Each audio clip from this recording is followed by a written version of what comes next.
arra waa sadii irratti hin dubbachuu dhufe tokkoffaan waa'ee uumama hullee Oromooti. Lamaffaan waa'ee 3A dhaabbata jedhamuuti. Sadaffaan waa'ee Akadeemii Afaan Oromooti. Waa sadeen kan irraa hin dubbadha. Tokkoffaan waa'ee uumama hullee Oromooti jennee hullee Oromoo tana amata 19 irraa 2004 waan kana yaada kana lafa kaa'ee ittiin ka'ee amata 16 dura Yuunivarsiitii Direedhawaatiif Yuunivarsiitii Haramaayyaatiif qorannaa dhiyeesseen ture. Sigalte paanel diskeshinallee barsiisota yuunivarsiitii wajjin pirezidaantii itti aanaa pirezidaantii yuunivarsiitii Direedhawaa Dr. Fiqaaduullee dabalatee hundinuu irratti hirmaatanii akka qeeqan godheetin ture. Maali afaan kun afaan keenya barreeffamanii qabaa garuu sirnaan barreeffachuu hin dandeenye. Fakkeenyaaf doktorrii harma baqeessee hodhee yoo jenne doktorrii harma baqeessee hodhee katabna. Akkamitti hodha ni hodha malee gaafii jechuudha. Lammaffaa jecha jechuu barreessuu hin dandeessu. Jecha barreessita. Laphee hodhuuf laphee goota. Hanqinoota guddaa jira jechuudha. Qubee dachaa waan jedhamu jira. Qubeen dachaa san cimdii jaanii san hin jabaattu. Kun immoo rakkina guddaa uume. Tokkoffaan. Lammaffaa qubee keessaa hudhaan hin jabaattu yoo barreessan. Fakkeenyaaf iyyuu, utaaluu, eeruu, ooduu yoo jenne barreessuu hin dandeessu. Hudhaa san jabeessuu hin dandeessu ati. Hudhuma takka gubbaa keewwatee barreessita. Kunis hanqina tokko jechuudha afaan Oromoo barreessuu irratti. Sadaffaan immoo dhadheeratee barraa qubeen keenya kun maqaa tokko jecha tokko barreessuuf qubee 8-9-10 fayyadamna jechuudha. Kunis influensii mataa isaa qaba. Kanaafuu rogoota kana hundaanuu egaa hanqinni jiraatee waggaa 30 kana guutuu Oromoon qubee laatiin kana fayyadamee haga irratti illee ittiin barreessuuf rakkachaa sooshaal miidiyaa irratti akka agartan kana barreessuu qaanfachuu sadarkaa qaanfachuu irra jira wal qeeqee jechuudha. Maaliif waan keenyan fidannee yaadni jedhu sanaan wal qabataa jechuudha. So odaa boca odaa irraa qubee 35 tolchee maqaa huulleen jeeni huullee jechuun huula ijaan beektan yoo ija huultu ijji ni mul'atti.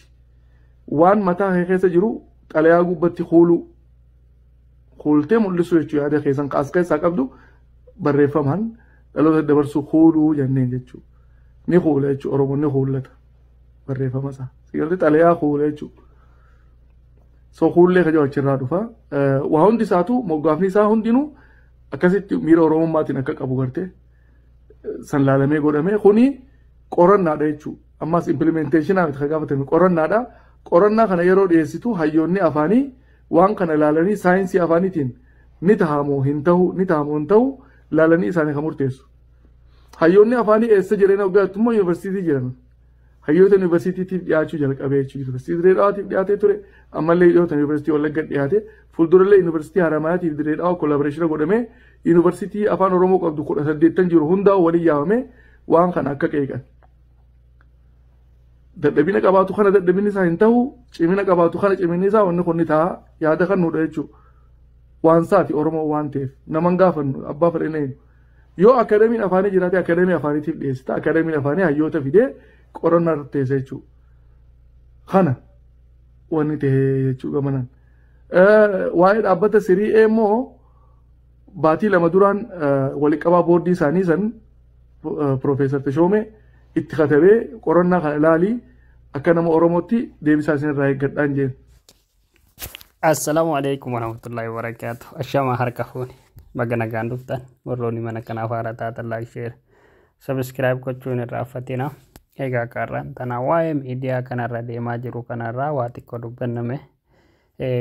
Waa'ee jijjiirama qubee afaan Oromoo kanarraa akka jedhamaa jirutti qubeen afaan Oromoo hayyoonni garaagaraa yeroo dubbatanitti dhaloonni ammaa kunis ta'ee deebee waggaa 30 qubee kana qubee afaan Oromoo kanaan erga fayyadamuu jalqabne waggaa 30 ol jechuudha. Ilaa ammaatitti namni jechama sirreessee barreessuu hin dandeenye akkasuma immoo qubee hambisaa bakka hudhaa qabuttis bakka dachaa deebuttis jechaan barreessuun ilaa amma hin danda'amne ka jedhurraa kan ka'e qoratanii qubee bocanii jiran akkuma argaa jirtan kana wanni miidiyaa irra deemaa jiru guyyaa kaleessa irraa as kaasee leengadda laa kaleessa galgala BBC irratti gabaafamee ture. BBC waan kana jalqaba BBC tu baase achirraas qabee waa'ee jijjiirama qubee afaan Oromoo kuni Facebook fi akkasuma miidiyaa garaagaraa irratti ajandaa ta'eetiin jira. Oromoon kan jechaa jiru nuti ammatti waa'ee qubeetii miti rakkoon keenya rakkoo bilisummaati ka jedhu garii yaada isa kana ibsataa jira. Yes dhugaadha. Duraan dursa namni bilisummaa yoo argate akkasuma mootu du'aatiin namarra dhumaatiin ilmaan Oromoo irraa yoo dhaabbate waan isa barbaachisutti deemuu danda'a jechuudha namni. Yeroo kanatti amma qubeen bocamee nuuf gadi ba'e kun ajandaadha moo akkasuma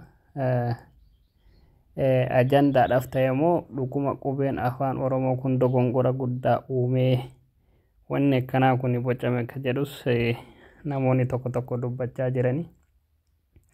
Isuma kana mootu agam dhugaadha dhaloonni ammaa kun qubee kana akkamiin barachuu danda'a akkasuma mootu wanni kun akka qubee afaan Oromoo kanatti lafa qabatee biyyatti kenna waan kana hin fayyadamti ka jedhus naaf gaafiidha.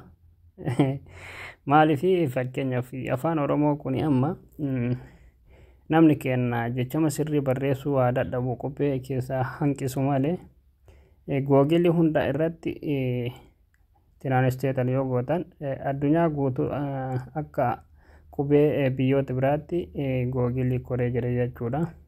Kama bocame kun googilii makana qoruudhaaf yeroo dheeraatti fudhata.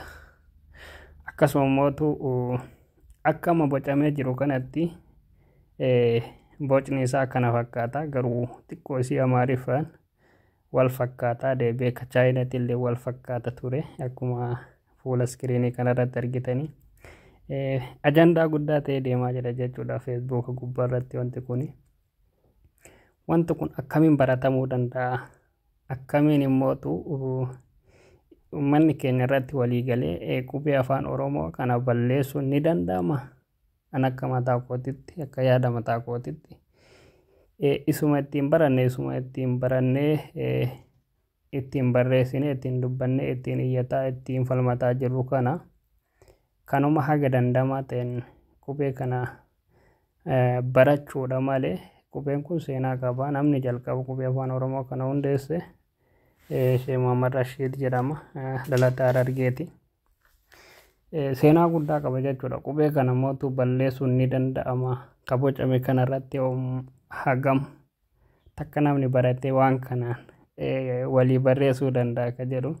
Fakkeenyaaf amma hin barreessa yoo jette yoo qalamaan daftara irra barreessite malee bilbilumaa fi deebi'ee mootu wantoota kompiitara wantoota garaagaraa irratti siif ba'uun isaa hedduu nama yaachisa. Akkasii like share subscribe gochuu hin irraanfatin. Akkasuma abbaan qubee kana bocee lafa nuu kaa'e Maastar Hussein Abdul Karim jedha. Qubeen kun garuu bocamni isaa inni akka dubbatutti hayyoota yuunivarsiitii hunda mariisisee wanti kun hojiirra oola moo hin oolu ka jedhu irratti mari'atameetiin hojjetame jedha. Hundaafuu kaa'amee ni ilaalla wanti kun akka innis galma ka'us akkasuma mootu akka itti irraa barannus akka itti walii barreessinus ni agarra jedheetiin yaada. Warri mana kanaaf dhuftan like share subscribe gochuu hin irraanfatina. Waan miidiyaa irra deemaa jiru jechaa fi irraa dubbadhe galatooma warri ilaa yoonaan bira turtan.